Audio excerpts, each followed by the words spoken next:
എല്ലാവർക്കും നമ്മുടെ ഇന്നത്തെ ക്ലാസ്സിലേക്ക് സ്വാഗതം. ഇന്ന് നാം പഠിക്കാൻ പോകുന്നത് ചേഞ്ചിങ് റേഷ്യോസ്, അതായത് മാറുന്ന അംശബന്ധം. ഇവിടെ നോക്കിയാൽ ഇവിടെ ഞാൻ ഒരു ചതുരം വരച്ചിട്ടുണ്ട് അല്ലേ, ഒരു റെക്റ്റാങ്കിൾ വരച്ചിട്ടുണ്ട്. ഇതിൻ്റെ വീതി അല്ലെങ്കിൽ ഇതിൻ്റെ വിഡ്ത്ത് 4 സെൻറ്റിമീറ്റർ, ഇതിൻ്റെ നീളം 6 സെൻറ്റിമീറ്റർ അല്ലേ. ഓക്കെ, അപ്പോൾ നമുക്കിത് റേഷ്യോയിലായി പറയുമ്പോൾ എന്തെന്ന് പറയാൻ പറ്റും? ഇപ്പോൾ വിഡ്ത്ത് ഈസ് ടു ലെങ്ത് അല്ലേ. ഇപ്പോൾ വിഡ്ത്ത് ഈസ് ടു ലെങ്ത്, അല്ലെങ്കിൽ നമുക്ക് ഉയരം ഈസ് ടു നീളം, അങ്ങനെ വേണമെങ്കിൽ പറയാം. എന്തായിരിക്കും ഇതിൻ്റെ റേഷ്യോ? ആദ്യം വീതിയാണ് പറഞ്ഞത് അല്ലേ, വിഡ്ത്താണ് പറഞ്ഞത്, പിന്നെ നമ്മൾ ലെങ്ത് പറഞ്ഞു. അപ്പോൾ 4:6 എന്ന് പറയാം നമുക്ക് അല്ലേ. അപ്പോൾ 4:6 എന്ന് നമുക്കറിയാം. ഓക്കെ, ഇനി നമുക്കറിയാം എപ്പോഴും റേഷ്യോ പറയുമ്പോൾ നമ്മൾ സാധാരണ ഏറ്റവും ചെറിയ സംഖ്യയിലേക്ക് കൊണ്ടുവരും അല്ലേ. അപ്പോൾ നമുക്ക് ഇതിന് എന്തെന്ന് പറയാൻ പറ്റും? 2:3 എന്ന് എഴുതാം അല്ലേ. അതായത് ഇതിന് 2 കൊണ്ട് ഡിവൈഡ് ചെയ്തു, 2 × 2 4, ഇതിന് 6നെ 2 കൊണ്ട് ഡിവൈഡ് ചെയ്തപ്പോൾ നമുക്ക് 3 കിട്ടി അല്ലേ. അപ്പോൾ ഇതിൻ്റെ റേഷ്യോ നമുക്ക് 2:3 എന്ന് പറയാം. ഇതിൻ്റെ നീളം, ഇത് വീതി അല്ലേ. ഈ നീളം മാത്രം ഞാൻ കുറച്ച് ഒരു 2 സെൻറ്റിമീറ്റർ കൂട്ടി വിചാരിക്കാം.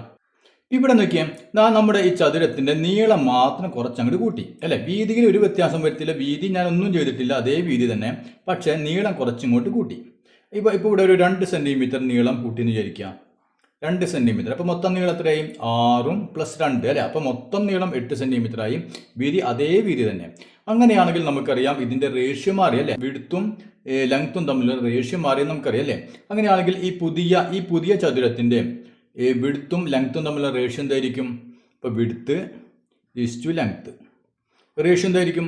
വിഡ്ത്ത് 4 തന്നെ, ഒരു വ്യത്യാസവും ഇല്ല, 4 തന്നെ ഈസ് ടു ലെങ്ത്ത് മാറി അല്ലേ. ലെങ്ത്ത് എത്രയായി? 6ഉം 2ഉം 8, മൊത്തം 8 സെൻറ്റിമീറ്റർ ആയി. അപ്പോൾ 4:8 നമുക്ക് എഴുതാം ഇതിൻ്റെ റേഷ്യോ അല്ലേ, പുതിയ ഈ ചതുരത്തിൻ്റെ റേഷ്യോ. നമുക്കറിയാം ഇതിനെന്ത് ചെയ്യണം? ചെറിയ രൂപത്തിലേക്ക് നമുക്ക് എഴുതണം അല്ലേ, ചെറിയ സംഖ്യകളാക്കി എഴുതണം. അപ്പോൾ ഇവിടെ 4, ഇവിടെ 8, രണ്ടിനെ നമുക്ക് എന്ത് ചെയ്യാൻ പറ്റും? 4 കൊണ്ട് ഡിവൈഡ് ചെയ്യാൻ പറ്റും അല്ലേ. അപ്പോൾ 4നെ 4 കൊണ്ട് ഡിവൈഡ് ചെയ്താൽ 1 കിട്ടി, ഈസ് ടു 8നെ 4 കൊണ്ട് ഡിവൈഡ് ചെയ്താൽ നമുക്ക് എത്ര കിട്ടി? 2 കിട്ടി. അപ്പോൾ ഇവിടെ നോക്കിയേ, നമുക്ക് 1:2 എന്ന് കിട്ടി. അതായത് ഈ വിഡ്ത്തും ലെങ്ത്തും തമ്മിലുള്ള ഈ പുതിയ ചതുരത്തിൻ്റെ വിഡ്ത്തും ലെങ്ത്തും തമ്മിലുള്ള റേഷ്യോ നമുക്ക് എന്ത് കിട്ടി? 1:2 എന്ന് കിട്ടി അല്ലേ. വീതി 1 ആണെങ്കിൽ നീളം 2 അല്ലേ. വീതി എത്രയാണോ അതിൻ്റെ ഇരട്ടിയായിരിക്കും നീളം, അങ്ങനെ കിട്ടി. ഇവിടെ അങ്ങനെ ആയിരുന്നു, ഇവിടെ അങ്ങനെയല്ല അല്ലേ. അപ്പോൾ അതായത് നമുക്കിതിൽ നിന്ന് മനസ്സിലായി? നമുക്കൊരു ഇപ്പോൾ ചതുരം എന്തെങ്കിലും ആവട്ടെ, അതിൻ്റെ ഒരു വശത്തിൻ്റെ അളവ് മാറ്റി, അല്ലെങ്കിൽ 2 വശത്തിൻ്റെയും അളവ് നമ്മൾ മാറ്റിക്കഴിഞ്ഞാൽ എന്ത് സംഭവിക്കും? അതിൻ്റെ റേഷ്യോയും മാറും. ഇതേ രൂപത്തിൽ നമുക്ക് 2 അളവുകൾ, ഇപ്പോൾ ആദ്യം ഇവിടെ നമുക്ക് നോക്കിയാൽ വീതിയും നീളവും തമ്മിൽ റേഷ്യോ തന്നിട്ടുണ്ട് അല്ലേ. ഇനിയിപ്പോൾ ഒരു സൈഡ് നീളം കൂട്ടി, അല്ലെങ്കിൽ 2 സൈഡ്, ഒരു സൈഡ് നീളം കൂട്ടി, അല്ലെങ്കിൽ ഒരു സൈഡ് നീളം കുറച്ചു, അതുപോലെ നമുക്ക് അതിൻ്റെ റേഷ്യോവും തരും. അപ്പോൾ ഇതുപോലെ 2 റേഷ്യോ നമുക്ക് തരും. എന്നിട്ട് എന്ത് പറയും നമ്മളോട്? ശരിക്കുള്ള ഇതിൻ്റെ ഈ ചതുരം, അപ്പോൾ ചതുരാണെങ്കിൽ ചതുരം, അതിൻ്റെ നീളവും വീതിയും കണ്ടുപിടിക്കുക എന്ന് പറയും. 2 റേഷ്യോ നമുക്ക് തരും. എന്നിട്ട് നമ്മൾ എന്ത് പറയും? ഇതിൻ്റെ ശരിക്കുള്ള നീളം എത്രയാണ്, വീതി എത്രയാണെന്ന് ചോദിക്കും. മനസ്സിലായല്ലോ? അപ്പോൾ അത്തരം ചോദ്യങ്ങൾ എങ്ങനെയാണ് ചെയ്യുക എന്നാണ് നാം ഇനി പഠിക്കാൻ പോകുന്നത്. അപ്പം ഇനി ഇവിടെ നോക്കിയാൽ, ഇവിടെ ഒരു ചതുരം അല്ലെ, ഒരു ചതുരമുണ്ട്. ഈ ചതുരത്തിൻ്റെ ഈ നീളവും വീതിയും, അല്ലെങ്കിൽ നീളവും ഉയരവും തമ്മിലുള്ള റേഷ്യോ നമുക്ക് തന്നിട്ടുണ്ട് 3:2 അല്ലേ. അപ്പോൾ നമ്മൾ ശ്രദ്ധിക്കണം, ആദ്യം ഏതാ പറഞ്ഞെന്ന് നോക്കണം. അപ്പോൾ ലെങ്ത് ആണെങ്കിൽ ലെങ്ത് ആദ്യം എഴുതണം, പിന്നെ വിഡ്ത്ത്, അതൊക്കെ നമ്മൾ പഠിച്ചതാണ്. അപ്പോൾ ഇവിടെ നോക്കിയാൽ നീളവും വീതിയും, അല്ലെ നീളവും ഉയരവും തമ്മിലുള്ള റേഷ്യോ 3:2. അപ്പോൾ ഇവിടെ നമുക്ക് കൃത്യമായ അളവുകളും തന്നിട്ടില്ല അല്ലേ. അപ്പോൾ ഇത് 3 ആണെങ്കിൽ ഇത് എത്ര ഉണ്ടായിരിക്കണം? 2 ആയിരിക്കണം. ഇതാണ് പറഞ്ഞിട്ടുള്ളത്. ഇനി ഇതിൻ്റെ നീളം നമ്മൾ നേരത്തെ പറഞ്ഞ പോലെ തന്നെ ഒരു 2 സെൻറ്റിമീറ്റർ കൂടി കൂട്ടി. അപ്പോൾ വീതി അല്ലെങ്കിൽ ഇതിൻ്റെ ഉയരം തൊട്ടിട്ടില്ല, ഇതിൻ്റെ നീളം മാത്രം എന്ത് ചെയ്തു? 2 സെൻറ്റിമീറ്റർ കൂടി നീട്ടി. അപ്പോൾ ഇതേ രൂപത്തിൽ ഇതിൻ്റെ 2 സെൻറ്റിമീറ്റർ അല്ലേ. അപ്പോൾ ഈ കൂട്ടിയത് എത്ര? 2 സെൻറ്റിമീറ്റർ കൂട്ടി. ഇത് 2 സെൻറ്റിമീറ്റർ കൃത്യമായിട്ട് നമുക്ക് അളവ് വന്നിട്ട് 2 സെൻറ്റിമീറ്ററാണ് കൂട്ടിയത്. അങ്ങനെ വന്നപ്പോൾ നമ്മൾ നേരത്തെ പറഞ്ഞ പോലെ തന്നെ ഇതിൻ്റെ റേഷ്യോ മാറിയാലോ? റേഷ്യോ മാറില്ലേ. ഇപ്പം എന്തായി റേഷ്യോ? ഇപ്പം ലെങ്ത് ഈസ് ടു വിഡ്ത്ത്, അതായത് നീളവും ഉയരവും തമ്മിലുള്ള റേഷ്യോ എന്തായി മാറി? അതിൻ്റെ റേഷ്യോ 5:3 ആയി മാറി. 5:3 ആയി മാറി. അപ്പം ഇത് ആദ്യത്തെ റേഷ്യോ. ഇങ്ങനെ നീളം നമ്മൾ കൂട്ടിയപ്പോൾ ഇവ തമ്മിലുള്ള റേഷ്യോ 5:3 എന്നായി മാറി. അങ്ങനെയാണെങ്കിൽ ഇതിൻ്റെ ആദ്യത്തെ ലെങ്ത് എത്രയായിരുന്നു, വിഡ്ത്ത് എത്രയായിരുന്നു? ഇതാണ് ചോദ്യം. അപ്പോൾ ഇത് നമുക്ക് വളരെ എളുപ്പത്തിൽ തന്നെ ചെയ്യാൻ പറ്റും. എന്ത് ചെയ്താൽ മതി? നമുക്ക് നോക്കിയാൽ നമ്മൾ മുമ്പ് ചെയ്യാറുള്ള പോലെ തന്നെ നീളവും വീതിയും നമുക്ക് തന്നിട്ടില്ലല്ലോ തന്നിട്ടില്ല അല്ലേ? അപ്പോൾ നമ്മൾ എന്ത് വിചാരിക്കുക, അതിൻ്റെ റേഷ്യോ നമുക്ക് തന്നിട്ടുണ്ട് അല്ലേ, അംശബന്ധം തന്നിട്ടുണ്ട് 3:2 തന്നിട്ടുണ്ട് അല്ലേ? അപ്പോൾ നമ്മൾ എന്ത് ചെയ്യുക, എക്സ് ആഡ് ചെയ്യും അല്ലേ, എക്സും കൂടി കൊടുത്തിട്ട് അതിൻ്റെ നീളം 3x ആണെന്ന് വിചാരിച്ചു. അങ്ങനെയാണെങ്കിൽ ഇതിൻ്റെ ഈ നീളം, ആദ്യത്തെ ഈ ചതുരത്തിൻ്റെ നീളം എത്രയായിരിക്കും? 3:2 ആണ് അംശബന്ധം. അപ്പോൾ അതുകൊണ്ട് നാം ഇതിൻ്റെ നീളം നാം 3x ആണെന്ന് വിചാരിച്ചു അല്ലെ, ഒരു എക്സ് അങ്ങോട്ട് കൂട്ടിയിട്ട് കൊടുത്തു. ഇനി ഇതിൻ്റെ വീതി എത്രയായിരിക്കും, അല്ലെങ്കിൽ ഉയരം എത്രയായിരിക്കും? 2 അല്ലേ? അപ്പോൾ 2x, 3:2 ആണ്, അതുകൊണ്ട് നമ്മൾ എക്സ് ചേർത്തു. അപ്പോൾ ഇതിൻ്റെ ഇപ്പോഴത്തെ നീളം 3x ആയി, ഇതിൻ്റെ ഉയരം 2x ആയി. അപ്പോൾ നമ്മൾ ആദ്യത്തെ ചതുരത്തിൻ്റെ ലെങ്ത്ത്, ഫസ്റ്റ് ചതുരമാണ് കേട്ടോ, ഫസ്റ്റ് ചതുരത്തിൻ്റെ ലെങ്ത്ത് എത്ര കിട്ടി നമുക്ക്? 2x അല്ല 3x അല്ലേ, 3x. അതിൻ്റെ വിഡ്ത്ത്, ഉയരം എത്ര കിട്ടി നമുക്ക്? 2x എന്ന് കിട്ടി. ഇതവിടെ നിൽക്കട്ടെ. ഇനി ഇതിൻ്റെ നീളം കൂട്ടിയാലോ? ഈ പുതിയ ചതുരത്തിൻ്റെ നീളം എത്രയായി മാറി? ഇവിടെ നിന്ന് ഇവിടം വരെ 3x ഉണ്ട്, അതിൻ്റെ കൂടെ 2 കൂട്ടി അല്ലേ, അപ്പോൾ എത്ര വന്നു? 3x + 2 അല്ലേ. അതിൻ്റെ ലെങ്ത്ത് ഇട്ടാ, ഇത് പുതിയ ചതുരത്തിൻ്റെ ലെങ്ത്താണ് എഴുതുന്നത്. ലെങ്ത്ത് = 3x-ഉം 3x-ൻ്റെ കൂടെ എത്ര കൂട്ടി? 2 കൂട്ടി അല്ലേ. അപ്പോൾ ഇതാണ് നമ്മുടെ പുതിയ ചതുരത്തിൻ്റെ നീളം അല്ലേ. ഇനി പുതിയ ചതുരത്തിൻ്റെ വീതി എന്താ? അതിൻ്റെ വിഡ്ത്ത്, അതിന് മാറ്റം സംഭവിച്ചിട്ടില്ല അല്ലേ, 2x തന്നെ. ഓക്കെ, ഈ നീളവും ഈ വീതിയും തമ്മിലുള്ള റേഷ്യോ നമുക്ക് തന്നിട്ടുണ്ട് അല്ലേ, തന്നിട്ടുണ്ട്. എന്താണ് തന്നിട്ടുണ്ട്? 5:3 ആണെന്ന് തന്നിട്ടുണ്ട്. അതായത് പുതിയ ചതുരത്തിൻ്റെ നീളവും വീതിയും, നീളം നമുക്ക് കിട്ടി എത്രയാണെന്ന് കിട്ടി, വീതി എത്രയാണെന്ന് കിട്ടി അല്ലേ, അവ തമ്മിലുള്ള റേഷ്യോ നമുക്ക് തന്നിട്ടുണ്ട് 5:3. അപ്പോൾ നമുക്ക് എങ്ങനെ എഴുതാം? ആദ്യം നീളം എഴുതും അല്ലേ, ലെങ്ത്ത് എഴുതും. 3x + 2 ഇത് ലെങ്ത്ത്. ഇനി അതിൻ്റെ വിഡ്ത്ത് എത്രയാണ്? 2x. അപ്പോൾ നീളവും വീതിയും തമ്മിലുള്ള അംശബന്ധം എത്രയാണ്? 5:3. അപ്പോൾ 5:3 എന്ന് എഴുതി. കണ്ടില്ലേ? ഓക്കെ, ഇനി നമുക്ക് നോക്കിയാൽ ഇതിൻ്റെ അംശബന്ധത്തെ നമുക്ക് ഫ്രാക്ഷൻ ആക്കി എഴുതാൻ അറിയാം അല്ലേ, ഫ്രാക്ഷൻ ആക്കി എഴുതാൻ അറിയാലോ, ഭിന്നസംഖ്യ രൂപത്തിൽ എഴുതാൻ അറിയാലോ. അപ്പോൾ ആദ്യം എന്താ? 3x + 2 = 2x അല്ലേ. അപ്പോൾ ഇത് നമുക്ക് അങ്ങനെ മാറ്റി എഴുതാം. 3x + 2/2x അല്ലേ, = എങ്ങനെ എഴുതാം? 5:3 പകരം 5/3. ക്ലിയർ ആയില്ലേ? 3x + 2/2x = 5/3. ഇനി ഇങ്ങനെ വന്നു കഴിഞ്ഞാൽ അല്ലേ, രണ്ട് ഭാഗത്തും ഇങ്ങനെ ഭിന്നസംഖ്യ വന്നാൽ നമുക്ക് വളരെ എളുപ്പത്തിൽ എങ്ങനെ ചെയ്യാൻ പറ്റുക? ഇതിൽ നമുക്ക് എക്സിൻ്റെ വാല്യൂ കണ്ടുപിടിക്കാം. അങ്ങനെ എക്സിൻ്റെ വാല്യൂ പെട്ടെന്ന് കണ്ടുപിടിക്കാൻ പറ്റുക? ഇവിടെ നോക്കിയാൽ ഇത് നമ്മൾ പറയും ക്രോസ് മൾട്ടിപ്ലിക്കേഷൻ എന്ന് പറയും അല്ലേ. അതായത് ഇതിൻ്റെ അടിയിൽ ഇതിൻ്റെ മുകളിൽ അല്ലേ, ഇവ തമ്മിൽ ഗുണിക്കുക. അതായത് ഇതിൻ്റെ അംശവും ഇതിൻ്റെ ന്യൂമറേറ്ററും ഇതിൻ്റെ ഡിനോമിനേറ്ററും തമ്മിൽ ഗുണിച്ച് കിട്ടുന്ന സംഖ്യ ഏതിന് തുല്യമായിരിക്കും? ഇതും തമ്മിൽ ഗുണിച്ച് കിട്ടുന്നതിന് തുല്യമായിരിക്കും. മനസ്സിലായില്ലേ? അപ്പോൾ ഇത്തരം ചോദ്യങ്ങൾ ഇങ്ങനെ ചെയ്യുന്നതാണ് ഏറ്റവും എളുപ്പം. ഇവിടെ എന്ത് ചെയ്താൽ മതി? ക്രോസ് ആയിട്ട് അങ്ങോട്ട് ഗുണിക്കാം. ഇവിടെ നോക്കിയ അടുത്ത സ്റ്റെപ്പ് 2x × 5 = കണ്ട, ഇതുപോലെ തമ്മിൽ ഗുണിച്ചു. ഏതിന് തുല്യമായിരിക്കും? 3 × 3x + 2. അപ്പോൾ ഇവിടെ ശ്രദ്ധിക്കേണ്ട കാര്യം എന്താ? ഇവിടെ നമ്മൾ ബ്രാക്കറ്റ് ഇടണം. കണ്ടേ, ഒന്നിൽ കൂടുതൽ പദങ്ങളുണ്ട് അല്ലേ. അപ്പോൾ അതുകൊണ്ട് എന്ത് ചെയ്യാം? ഇവിടെ ഇതിനെ മൊത്തം 3 കൊണ്ട് ഗുണിക്കണം, അല്ലാണ്ട് ഒരാളെ മാത്രം ഗുണിച്ചാൽ പോരാ. മനസ്സിലായില്ലേ? ബ്രാക്കറ്റ് ഇട്ടില്ലെങ്കിൽ നമ്മൾ 3 × 3x, അപ്പോൾ 9x എന്ന് മാത്രമേ എഴുതുള്ളൂ. പക്ഷേ ഈ രണ്ടിനും കൂടി ബാധകമാണ്. മനസ്സിലായല്ലോ? അപ്പോൾ ഇവിടെ 3 × ഇത് മൊത്തം എടുക്കണം, അതുകൊണ്ടാണ് നമ്മൾ ബ്രാക്കറ്റ് ഇടുന്നത്. ക്ലിയർ ആയില്ലേ? ഓക്കെ, ഇനി നോക്കിയേ, 2x × 5 എത്രയാണ്? 10x. 10x = ഇനി ഇവിടെ എന്ത് ചെയ്യണം? നമ്മൾ പഠിച്ചിട്ടുണ്ടല്ലേ, നമ്മളെ ഇക്വേഷനിലൊക്കെ പഠിച്ചിട്ടുണ്ടല്ലോ. 3 കൊണ്ട് ഇതിനെ ഗുണിക്കണം, പിന്നെ 3 കൊണ്ട് ഇതിനെ ഗുണിക്കണം. 3 × 3x 9x, ചിഹ്നം പ്ലസ്, 3 × 2 6. ഇനി നമുക്ക് എന്ത് ചെയ്യാം? 10xൻ്റെ അപ്പുറത്തൊരു 9x ഉണ്ട് അല്ലേ, ഈ 9x നമുക്ക് ഇങ്ങോട്ട് കൊണ്ട് വിളിക്കാം.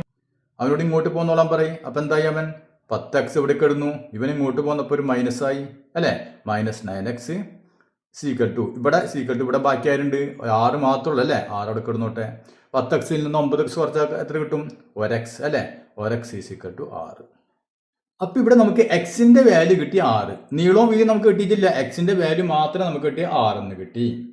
അങ്ങനെയാണെങ്കിൽ ഇതിൻ്റെ നീളവും വീതി എന്തായിരിക്കും? നീളം എത്രയായിരിക്കും? 3x അല്ലേ.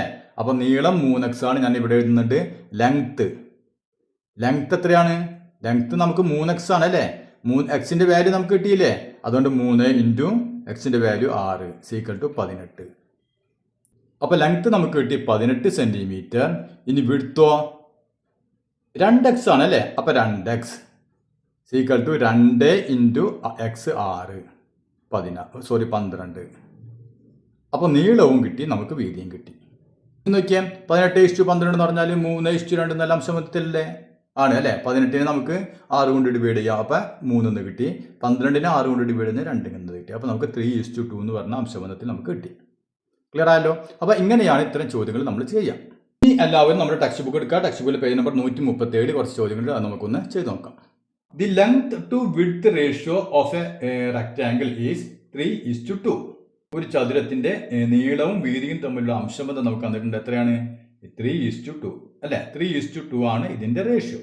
ഇനി the rectangle is enlarged by increasing the length by half much അല്ലെ. ഇനി എന്ത് ചെയ്തു?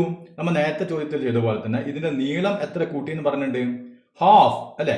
ഇപ്പോഴുള്ള നീളത്തിന്റെ പകുതി കൂടി കൂട്ടി. ഉള്ള നീളം എത്രയാണോ അതിന്റെ പകുതിയും കൂടി കൂട്ടിയിട്ട് എന്ത് ചെയ്തു? ഇതിന്റെ ഈ ചതുരത്തിന്റെ നീളം അങ്ങോട്ട് വർദ്ധിപ്പിച്ചു. അപ്പൊ ഇതുപോലെ ഇവിടെ എത്രയായിരുന്നോ നീളം ഉണ്ടായിരുന്നത് ആ നീളത്തിന്റെ പകുതിയും കൂടി കൂട്ടി. അപ്പൊ ഇത്ര നീളമായി അല്ലെ. അതിന്റെ വീതിക്ക് ഒരു വ്യത്യാസമില്ല, വീതി ഒന്നും ചെയ്തിട്ടില്ല. ഇനി എന്താണ് പറഞ്ഞിട്ടുള്ളത്? What is the length to width ratio of the new rectangle. അങ്ങനെയാണെങ്കിൽ ഈ പുതിയ റെക്ടാങ്കിളിന്റെ നീളവും വീതിയും തമ്മിലുള്ള റേഷ്യോ എന്താണ്? ഇതാണ് ചോദ്യം. അപ്പൊ ചോദ്യം ക്ലിയർ ആയല്ലോ. ഇതിന്റെ റേഷ്യോ ആദ്യത്തിന്റെ റേഷ്യോ നമുക്ക് തന്നിട്ടുണ്ട്. എത്രയാണ്? 3:2. ഇതാണ് ഇതിന്റെ നീളവും വീതിയും തമ്മിലുള്ള റേഷ്യോ. ഇനി നീളത്തിന്റെ പകുതി കൂടി കൂട്ടി. ഇത് എത്രയാണോ നീളം? ഇതിപ്പോ ഒരു 10 സെന്റിമീറ്റർ ഉണ്ടെന്ന് വിചാരിക്കുക. അങ്ങനെയാണെങ്കിൽ ഇതിന്റെ പകുതിയും കൂടി കൂട്ടി. അപ്പൊ 10ന്റെ പകുതി 5 അല്ലെ. അപ്പൊ മൊത്തം എത്രയായി? 15ആയി. അപ്പൊ ഇവിടെ 15ആയി ഉദാഹരണത്തിന്. അപ്പൊ അതുപോലെ കൂട്ടിയിട്ട് എന്താ പറയുന്നത്? ഈ ചതുരം ഒന്ന് വലുതാക്കി. അങ്ങനെയാണെങ്കിൽ ഈ പുതിയ ചതുരത്തിന്റെ നീളവും വീതിയും തമ്മിലുള്ള റേഷ്യോ എന്താണെന്നാണ് ചോദ്യം. അപ്പൊ നമ്മൾ മുമ്പത്തെ ചോദ്യത്തിൽ ചെയ്ത അതേപോലെ തന്നെ നമുക്ക് എന്ത് ചെയ്യാം? ഇവിടെ ലെങ്ത്തിന്റെ റേഷ്യോ, ലെങ്ത്തും വിഡ്ത്തും തമ്മിലുള്ള റേഷ്യോ നമുക്ക് തന്നിട്ടുണ്ടല്ലേ. ഇത് 3 ആണെങ്കിൽ ഇത് എത്രയാണ്? ഇത് 2 ആണെന്ന് പറഞ്ഞിട്ടുണ്ട്. അങ്ങനെയാണെങ്കിൽ ഇതിന്റെ നീളം നമുക്ക് എന്ത് ചെയ്യാം? 3x എന്ന് എടുക്കാം അല്ലെ. എക്സ് കൂട്ടി 3x എന്ന് എടുത്തു. അങ്ങനെയാണെങ്കിലോ ഇതിന്റെ വീതി 2x. മനസ്സിലായല്ലോ. അപ്പൊ ആദ്യത്തെ ചതുരത്തിന്റെ ലെങ്ത് ഈസ് ടു വിഡ്ത്ത് അല്ലെ, നീളവും വീതിയും തമ്മിലുള്ള റേഷ്യോ എന്താണ്? 3:2 ആണ്. 3:2 ആണ്. അങ്ങനെയാണെങ്കിൽ നമുക്ക് ലെങ്ത് എത്ര എന്ന് പറയാം? 3ന്റെ കൂടെ എക്സ് കൂട്ടി അല്ലെ. 3നെ നമുക്കറിയാം ഏതൊരു സംഖ്യ കൊണ്ട് ഗുണിക്കുന്നുണ്ട്, ആ സംഖ്യ എക്സ്, അപ്പൊ 3x. ഇനി ഇതിന്റെ വിഡ്ത്ത് 2ന്റെ കൂടെ എക്സ് കൂട്ടി, അപ്പൊ 2x. ഇനി നമുക്ക് ന്യൂ റെക്ടാങ്കിൾ അല്ലെ, പുതിയ ചതുരത്തിന്റെ കാര്യമാണ് പറയാൻ പോകുന്നത്. New rectangle.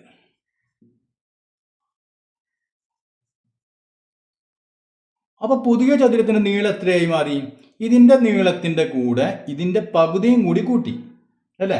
ഈ നീളത്തിന്റെ കൂടെ പകുതിയും കൂടി കൂട്ടി. അതായത് ഇതിന്റെ നീളം 3x ആയിരുന്നു. അപ്പൊ 3x. അതിന്റെ കൂടെ എത്ര കൂട്ടി? ഇതിന്റെ പകുതി. 3ന്റെ പകുതി എത്രയാണ്? 1.5 അല്ലെ. 1.5 അല്ല, 3ന്റെ പകുതി. അപ്പൊ 1.5x കൂടിയും കൂട്ടി. അപ്പൊ ഇവിടെ നോക്കിയേ, 3x-ഉം 1.5x കൂടി കൂട്ടിയാൽ നമുക്ക് എത്ര കിട്ടും? 4x കിട്ടി അല്ലെ. 4x. അപ്പൊ നമുക്ക് ഇവിടെ 4x ആണ് ഇതിന്റെ ഇപ്പോഴത്തെ നീളം. അപ്പൊ നമുക്ക് എഴുതാം ന്യൂ റെക്ടാങ്കിളിന്റെ ലെങ്ത് നീളം എത്ര കിട്ടി നമുക്ക്? 3x ശരിക്കുള്ളതിന്റെ നീളം, അതിന്റെ കൂടെ ഒരു 1.5x കൂട്ടി. 1.5x എന്ന് പറഞ്ഞാൽ മനസ്സിലായല്ലോ, ഇതിന്റെ പകുതിയും കൂടി കൂട്ടി അല്ലെ. ഇതിന്റെ പകുതി 3ന്റെ പകുതി 1.5. അപ്പൊ 1.5x കൂടി കൂട്ടി. അത് നമുക്ക് എത്ര കിട്ടി? 4x എന്ന് കിട്ടി. മനസ്സിലാക്കി തന്നെ പഠിക്കണം. അപ്പോൾ ഇതിനെ നമുക്ക് വേണമെങ്കിൽ ഒരു കാര്യം ചെയ്യാം. ഇത് മിക്സഡ് ഫ്രാക്ഷൻ അല്ലേ. അപ്പോൾ നമുക്ക് അതിനൊന്ന് മാറ്റി എഴുതാം അല്ലേ. എങ്ങനെ മാറ്റി എഴുതാം? 2 × 4 8 അല്ലേ. ഇവിടെ നമ്മൾ ഗുണിക്കും, ഇത് കൂട്ടും. അത് നമ്മൾ നന്നായിട്ട് പഠിച്ചിട്ടുള്ള കാര്യങ്ങളാണ്. അപ്പോൾ 2 × 4 8, 8ന്റെ കൂടെ 1 കൂട്ടുമ്പോൾ 9. അപ്പോൾ ഇവിടെ നമുക്കൊന്ന് മാറ്റി എഴുതി 9/2x എന്ന് എഴുതി. അപ്പോൾ ലെങ്ത് നമുക്ക് കിട്ടി 9/2x അല്ലേ. ഇനി ഇതിന്റെ വിഡ്ത്ത്, വീതിയിൽ വല്ല മാറ്റമുണ്ടോ? ഒരു മാറ്റവും ഇല്ല. വീതി അങ്ങനെ തന്നെ കിടക്കണം അല്ലേ. അതിൽ കൂട്ടുകയോ കുറയ്ക്കുകയോ ഒന്നും ചെയ്തിട്ടില്ല. അപ്പോൾ നമുക്ക് എന്ത് ചെയ്യാം? ഇതിന്റെ വിഡ്ത്ത് = 2x തന്നെ. അപ്പോൾ ഇനി നമുക്ക് നോക്കിയാൽ ഇതിന്റെ ലെങ്ത്തും വിഡ്ത്തും നീളവും വീതിയും തമ്മിലുള്ള അംശബന്ധം എന്തായിരിക്കും? അതായത് നമുക്ക് നോക്കിയാൽ ലെങ്ത് ഈസ് വിഡ്ത്ത് ഇവ തമ്മിൽ അംശബന്ധം എന്തായിരിക്കും? ലെങ്ത് നമുക്കറിയാം എത്രയാണ്? 9/2x is വിഡ്ത്തോ 2x. ഈ എക്സിനെ നമുക്ക് ഒഴിവാക്കിക്കൂടെ? എക്സിനെ നമുക്ക് ഒഴിവാക്കാം അല്ലെ. അപ്പോൾ നമുക്ക് എന്ത് കിട്ടി? ഇവ തമ്മിലുള്ള റേഷ്യോ എന്ത് കിട്ടി? ലെങ്ത് ഈസ് വിഡ്ത്ത് 9/2 ഈസ് 2 എന്ന് കിട്ടി. അപ്പോൾ ഇവിടെ നമുക്കറിയാം നാം സാധാരണയായി റേഷ്യോ എപ്പോഴും ഫ്രാക്ഷൻ ഭിന്നസംഖ്യാ രൂപത്തിൽ പറയാറില്ല അല്ലേ. അപ്പോൾ നമുക്ക് എന്ത് ചെയ്യാം, ഈ രണ്ടിനെ ഈ അടിയിലുള്ള ഈ ഡിനോമിനേറ്റർ ഒഴിവായി കിട്ടണം. അപ്പോൾ അതിനെന്ത് ചെയ്താൽ മതി, ഈ 2 കൊണ്ട് ഈ രണ്ടിനെയും അങ്ങോട്ട് ഗുണിക്കാം അല്ലേ. അപ്പോൾ ഇതിനെയും ഗുണിക്കണം, അതുപോലെ തന്നെ ഇതിനെയും ഗുണിക്കണം. അപ്പോൾ ഈ 2 ഒഴിവാക്കിയിട്ട് ഇതിനെ 2 കൊണ്ട് ഗുണിക്കുന്നു. അങ്ങനെയാണെങ്കിൽ നാം എന്ത് വേണം, ഇവിടെയും 2 കൊണ്ട് ഗുണിക്കേണ്ടി വരും അല്ലേ. ഇവിടെയും നമുക്ക് 2 കൊണ്ട് ഗുണിക്കണം വേണം അല്ലേ. അപ്പോൾ നമുക്ക് എന്ത് കിട്ടി നോക്കിയേ, ഈ 2ഉം ഈ 2ഉം അങ്ങോട്ട് ക്യാൻസലായി പോയി അല്ലേ. ബാക്കി എന്ത് വന്നു, 9 വന്നു ഈസ്റ്റു. ഇവിടെ 2 × 2 ആണ് അല്ലേ, 9:4. അപ്പോൾ നമുക്കറിയാം റേഷ്യോ എഴുതുമ്പോൾ ഇവിടെ എന്ത് ചെയ്യുന്നു അത് നമ്മൾ ഇവിടെ ചെയ്യണം അല്ലേ. ഇവിടെ ഏത് സംഖ്യ കൊണ്ടാണ് ഗുണിക്കുന്നത് അതേ സംഖ്യ കൊണ്ട് ഇതിനെ ഗുണിക്കണം അല്ലേ. അപ്പോൾ നമുക്കറിയാം റേഷ്യോക്ക് വ്യത്യാസമൊന്നും വരില്ല, സംഖ്യകൾ മാറുമ്പോൾ അല്ല അതെ റേഷ്യോക്ക് വ്യത്യാസം വരില്ല അല്ലേ. അതുകൊണ്ട് നാം ഇവിടെ 2 കൊണ്ട് ഗുണിച്ചു. 2 കൊണ്ട് ഗുണിക്കാൻ എന്താ കാരണം, നമുക്കിവിടെ അടിയിലത്തെ ഈ 2 ഒഴിവായി പോയി കിട്ടാൻ, മനസ്സിലായല്ലോ. അപ്പോൾ നമ്മൾ സാധാരണയായിട്ട് ഈ ഭിന്നസംഖ്യാ രൂപത്തിൽ എഴുതില്ല. അപ്പോൾ അത് ഒഴിവാകാൻ വേണ്ടി നാം ഇതിനെ 2 കൊണ്ട് ഗുണിച്ചു. അങ്ങനെയാണെങ്കിൽ നാം ഇതിനെയും 2 കൊണ്ട് ഗുണിച്ചു. അപ്പോൾ 2 കൊണ്ട് ഗുണിച്ചപ്പോൾ ഈ 2ഉം ക്യാൻസലായി പോയി, ബാക്കി 9 മാത്രമായി, 4 അല്ലേ. അപ്പോൾ 9:4 ഈ പുതിയ ചതുരത്തിൻ്റെ നീളവും വീതിയും തമ്മിലുള്ള അംശബന്ധം. അപ്പോൾ ഇനി നമുക്ക് രണ്ടാമത്തെ ചോദ്യം ചെയ്ത് നോക്കാം.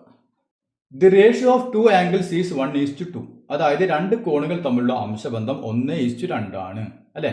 2 കോണുകൾ ഇപ്പോൾ നോക്കിയാൽ, ഇപ്പോൾ ഇതൊരു കോൺ, റഫായിട്ട് ഞാൻ വരയ്ക്കുകയാണ്, ഇതൊരു കോൺ, ഓക്കെ, ഇത് വേറൊരു കോൺ, ഓക്കെ. അപ്പോൾ ഇവർ തമ്മിലുള്ള അംശബന്ധം എന്താ എങ്ങനെയാണ്, 1:2 അല്ലേ. ഇത് എത്രയാണോ അതിൻ്റെ ഇരട്ടിയുണ്ട് ഇതാണ് ഇവർ തമ്മിലുള്ള അംശബന്ധം. ഇനി the smaller angle was increased by 6 degree and the larger angle was decreased by 6 degree. ചെറിയ ആംഗിളിൻ്റെ കൂടെ 6 ഡിഗ്രി കൂട്ടി, 6 ഡിഗ്രി കൂടി കൂട്ടി, വലിയ ആംഗിളോ 6 ഡിഗ്രി കുറച്ചു. അങ്ങനെ വന്നപ്പോൾ എന്ത് വന്നു, ഈ റേഷ്യോ എന്തായി മാറി, ദിസ് റേഷ്യോ ബിക്കെയിം 2:3. മനസ്സിലായില്ലേ. അപ്പോൾ അങ്ങനെ ചെയ്തപ്പോൾ റേഷ്യോ മാറി, റേഷ്യോ 2:3 എന്നായി. അതായത് ഈ ആംഗിള് ഇതിൽ നിന്ന് ഇതിൻ്റെ കൂടെ ഒരു എത്ര കൂട്ടി, ഒരു 6 ഡിഗ്രി കൂട്ടി അല്ലേ. അപ്പോൾ ലേശം കൂടി വലുതായി. അപ്പോൾ നമ്മൾ ഈ ആംഗിൾ ഒരു പൊടിക്കും കൂടിയും വലുതായി ഇവിടെ, ഓക്കെ. ഇനി ഈ ആംഗിൾ ഒരല്പം കുറഞ്ഞു അല്ലേ, അതിൽ നിന്ന് 6 ഡിഗ്രി കുറച്ചു. അപ്പോൾ ഈ ആംഗിൾ ഒരല്പം കൂടി കുറഞ്ഞു, ഇങ്ങനെ വിചാരിച്ചു. ഞാൻ റഫായിട്ട് വരയ്ക്കുകയാണ്, ഇങ്ങനെ. അങ്ങനെ വന്നപ്പോൾ 2 തമ്മിലുള്ള റേഷ്യോ എന്തായി മാറി, 2:3 ആയി. അപ്പോൾ ഈ റേഷ്യോ 2:3. ക്ലിയർ ആയി, ചോദ്യം ക്ലിയർ ആയില്ലേ, ഓക്കെ. അങ്ങനെയാണെങ്കിൽ what were the original angle, ശരിക്കും ഇതിൻ്റെ ഈ 2ൻ്റെയും ആംഗിൾ എത്രയായിരുന്നു, ഇതാണ് ചോദ്യം. ആദ്യം ഈ 2 ആംഗിളും തമ്മിലുള്ള റേഷ്യോ നമുക്ക് വന്നിട്ടുണ്ടല്ലോ 1:2 അല്ലേ, ചെറിയ ആംഗിളും വലിയ ആംഗിളും. അപ്പോൾ നമുക്ക് ആദ്യം എഴുതാം, സ്മോളർ ആംഗിൾ അതായത് ചെറിയ കോൺ ഈസ് ടു ലാർജർ ആംഗിൾ, വലിയ കോൺ ലാർജർ ആംഗിൾ. അപ്പോൾ ചെറിയ കോൺ ഈസ് ടു വലിയ കോൺ, എന്താണ് അതിൻ്റെ റേഷ്യോ, 1:2 ഇസ് ഈക്വൽ ടു 1:2. ഇവർ തമ്മിലുള്ള റേഷ്യോ നമുക്ക് തന്നിട്ടുണ്ട് 1:2. അങ്ങനെയാണെങ്കിൽ നമുക്ക് എന്ത് വിചാരിക്കാം, ഈ ചെറിയ ആംഗിളിൻ്റെ അളവ് എത്രയാണെന്ന് വിചാരിക്കാം, സ്മോളർ ആംഗിൾ ചെറിയ കോൺ. നമ്മൾ സാധാരണ ചെയ്യാറുള്ള പോലെ എന്ത് ചെയ്യാം, അതിന് എക്സ് കൊടുക്കുക അല്ലേ, എക്സ് കൊണ്ട് ഗുണിക്കുക. അപ്പോൾ ഇവിടെ 1:2, അപ്പോൾ 1 നമ്മൾ എക്സ് കൊണ്ട് ഗുണിച്ചാൽ 1x അല്ലേ, 1x. അതായത് ഈ ആംഗിൾ എക്സ്, 1 × x 1x. അപ്പോൾ എക്സ്. ഇനി ലാർജർ ആംഗിളോ, ലാർജർ ആംഗിൾ വലിയ കോൺ, അതിൻ്റെ എത്രയായിരിക്കും അതിൻ്റെ അളവ്, 1:2 അല്ലേ. അപ്പോൾ 2ന് എക്സ് കൊടുക്കുക അല്ലേ, അപ്പോൾ ഇത് 2x. അപ്പോൾ ഇത് എക്സ് ആണെങ്കിൽ ഇത് 2x അല്ലേ. ഇതാണ് നമ്മുടെ രണ്ടാമത്തെ കോണിൻ്റെ അളവ്, 2x ഡിഗ്രി, ഇത് x ഡിഗ്രി. ഇപ്പോൾ ഇത് രണ്ടും നമുക്ക് കിട്ടി. ഇനി നമുക്ക് നോക്കിയാൽ ഇനി പുതിയ ആംഗിൾ ഇട്ടാ, ന്യൂ ആംഗിൾ, അതായത് പുതിയ ആംഗിളുകൾ എന്തൊക്കെ മാറി, ഈ എക്സിൻ്റെ കൂടെ എത്ര കൂട്ടി ഇത് കിട്ടാൻ, 6 ഡിഗ്രി കൂട്ടി അല്ലേ. അപ്പോൾ ഇത് എത്ര വന്നു, x + 6. ഇനി ഈ ആംഗിൾ എത്രയും മാറി, ഇതിൽ നിന്ന് എത്ര കുറച്ചു, ആദ്യത്തെ ആംഗിളിൻ്റെ അളവിൽ നിന്ന് 6 ഡിഗ്രി കുറച്ചു അല്ലേ. അപ്പോൾ ഇവിടെ എന്തായി, ഇവിടെ 2x ആയിരുന്ന അളവ്, അപ്പോൾ 2xൽ നിന്ന് 6 ഡിഗ്രി കുറഞ്ഞു, അപ്പോൾ 2x - 6. അപ്പോൾ നമുക്ക് നോക്കിയാൽ ഈ ആംഗിളിൻ്റെ അളവ് കിട്ടി, ഇതിൻ്റെ കൂടെ 6 കൂട്ടി, ഈ ആംഗിളിൻ്റെ അളവ് കിട്ടി, ഇതിൽ നിന്ന് 6 കുറച്ചു അല്ലേ, ഓക്കെ. ഇവർ തമ്മിലുള്ള റേഷ്യോ നമുക്ക് തന്നിട്ടുണ്ട് അല്ലേ, എന്താണ് 2:3 എന്ന് തന്നിട്ടുണ്ട് അല്ലേ. അതായത് ചെറിയ ആംഗിൾ, ഇതിലെ ചെറിയ ആംഗിൾ x + 6, ഇതിൻ്റെ ചെറിയ ആംഗിൾ ഈസ് ഇതിൻ്റെ വലിയ ആംഗിൾ എത്രയാണ്, 2x - 6 അല്ലേ. ഇവ തമ്മിലുള്ള റേഷ്യോ നമുക്ക് തന്നിട്ടുണ്ട്, എത്രയാണ്, 2:3. അപ്പോൾ ഇവർ തമ്മിലുള്ള റേഷ്യോ 2:3 ആണ് അങ്ങനെയാണെങ്കിൽ അടുത്ത സ്റ്റെപ്പ് നമുക്ക് എന്ത് എഴുതാം? നാം നേരത്തെ പഴയ ചോദ്യത്തിൽ ചെയ്ത പോലെ തന്നെ ഇതിനെന്ത് ചെയ്യാം? ഇതിനെ നമുക്ക് ഫ്രാക്ഷൻ ആയിട്ടില്ല ഭിന്നസംഖ്യ ആക്കി എഴുതാം. ഇവിടെയൊക്കെ x plus 6 is to 2x minus 6 എങ്ങനെ ഫ്രാക്ഷൻ ആക്കി എഴുതാം? ആദ്യത്തെ എക്സ് പ്ലസ് 6 അല്ലേ? അപ്പൊ എക്സ് പ്ലസ് 6 ഈസ് ടു അപ്പൊ ബൈ 2x മൈനസ് 6 അല്ലെ is equal to 2 is to 3 അപ്പൊ 2/3 കേട്ടോ. ഇതിന് നമ്മൾ ഭിന്നസംഖ്യ രൂപത്തിൽ എഴുതി. ഇനി നമുക്ക് എന്ത് ചെയ്യാം? ഞാൻ നേരത്തെ പറഞ്ഞ പോലെ തന്നെ എന്ത് ചെയ്യാം? ക്രോസ് ആയിട്ട് മൾട്ടിപ്പിൾ അല്ലെ ക്രോസ് ആയിട്ട് അങ്ങോട്ട് ഗുണിക്കുക. അപ്പൊ ഇതും തമ്മിൽ ഗുണിക്കുക, ഇതും തമ്മിൽ ഗുണിക്കുക. അപ്പൊ അത് രണ്ടും എന്തായിരിക്കും? ഈക്വൽ ആയിരിക്കും. നമുക്ക് ആദ്യം ഇപ്പൊ തമ്മിൽ ഗുണിക്കാം അല്ലെ. എങ്ങനെ വേണമെങ്കിൽ ഗുണിക്കാം. ആദ്യം ഏത് വേണമെങ്കിലും ഗുണിക്കാം. ഇപ്പൊ നോക്കിയാൽ ഇപ്പൊ 3 ഇൻറ്റു കണ്ട ഇവിടെ ബ്രാക്കറ്റ് ഇട്ട് ചെയ്യണം അല്ലേ? ഒന്നിൽ കൂടുതൽ പദമുണ്ട്. അപ്പൊ ബ്രാക്കറ്റ് ഇട്ട് ചെയ്യണം. 3 into x plus 6 is equal to എന്ത് എഴുതാം നമുക്ക്? 2 into 2x minus 6 2 into 2x minus 6. ഇവിടെ നമുക്ക് ഒരു എക്സ് മാത്രമേ ഒന്നിരിക്കും. അങ്ങനെയാണെങ്കിൽ ഇവിടെ ബ്രാക്കറ്റിൻ്റെ ആവശ്യമൊന്നുമില്ല അല്ലേ? പക്ഷേ ഇങ്ങനെ വരുമ്പോൾ നമ്മൾ ബ്രാക്കറ്റ് ഇട്ടിട്ട് തന്നെ ചെയ്യണം, അല്ലെങ്കിൽ തെറ്റും. ഇനി നോക്കിയാൽ നമ്മൾ എന്ത് ചെയ്യണം? ഇതുകൊണ്ട് ഇതിനെ ഗുണിക്കുക, ഇതുകൊണ്ട് ഇതിനെ ഗുണിക്കുക അല്ലേ? 3 into x 3x plus 3 into 6 18 is equal to 2 into 2x അല്ലേ? 2 ഇൻറ്റു 2x എത്രയാണ്? 2 ഇൻറ്റു 2 4x. ഇനി 2 ഇൻറ്റു അല്ല ചിഹ്നെന്താ? Minus 2 into 6 12. ഇനി നമ്മൾ എക്സ് നോക്കിയാൽ ഇവിടെ 3x ഉണ്ട്, ഇതിൻ്റെ ഇപ്പുറത്ത് 4x ഉണ്ട് അല്ലേ? അപ്പോൾ ഇവിടെ അല്ലേ കുറവ്? അപ്പോൾ ഈ കുറവുള്ള ആളെ നമുക്ക് അങ്ങോട്ട് കൊടുക്കാം, അങ്ങോട്ട് കൊണ്ടുപോയിക്കോട്ടെ. നമുക്ക് വേറെ എന്ത് ചെയ്യാം? ഇവിടെ 18 ഉണ്ട് അല്ലേ? 18 നമ്മൾ ഇതുപോലെ തന്നെ എഴുതി. പിന്നെ നമുക്ക് അവിടെ ഒരു 12 എടുക്കണ്ട അല്ലേ? അപ്പോൾ എക്സ് ഉള്ളവരൊക്കെ നമ്മൾ ഒരു ഭാഗത്താക്കണം. അപ്പോൾ എക്സിനെ നമ്മൾ അങ്ങോട്ട് ആക്കണം, എക്സ് ഇല്ലാത്ത സംഖ്യകൾ നമ്മൾ ഇങ്ങോട്ട് കൊണ്ടുവരുന്നു. അപ്പോൾ ഈ 12 നമ്മൾ ഇങ്ങോട്ട് കൊണ്ടുവരുമ്പോൾ മൈനസ് 12 എന്നുള്ള എന്തായി? പ്ലസ് 12 ആയി. ശരിയായില്ലേ? മൈനസ് 12 ഇങ്ങോട്ട് നിന്ന് പ്ലസ് 12 ആയി. സീക്വൽ ടു ഇവിടെയുള്ള 4x നമ്മൾ അങ്ങനെ തന്നെ എഴുതി. പിന്നെ ഈ 3x നമ്മൾ അങ്ങോട്ട് കൊണ്ടുപോകുമ്പോൾ മൈനസ് 3x ആയി. ഇനി നോക്കിയാൽ 18ഉം 12 എത്രയാണ്? 30 അല്ലേ? 30 സീക്വൽ ടു 4x 3x പോയി കഴിഞ്ഞാൽ 1x അല്ലേ? അപ്പോൾ നമുക്ക് എക്സിൻ്റെ വാല്യൂ എത്ര കിട്ടി? എക്സ് ഈസ് ഈക്വൽ ടു 30 എന്ന് കിട്ടി. ഇനി നമുക്ക് ഈ രണ്ട് ആംഗിൾ എത്രയാണെന്നല്ല ചോദിച്ചിട്ടുള്ളത് അല്ലേ? എക്സിൻ്റെ വാല്യൂ കിട്ടി, നമുക്ക് എത്ര കിട്ടി? 30 എന്ന് കിട്ടി. ഇവിടെ ചെറിയ ആംഗിൾ എത്രയാണ്? എക്സ് ഉള്ളോ അല്ലേ? അപ്പോൾ നമുക്ക് എന്ത് എഴുതാം? സ്മോൾ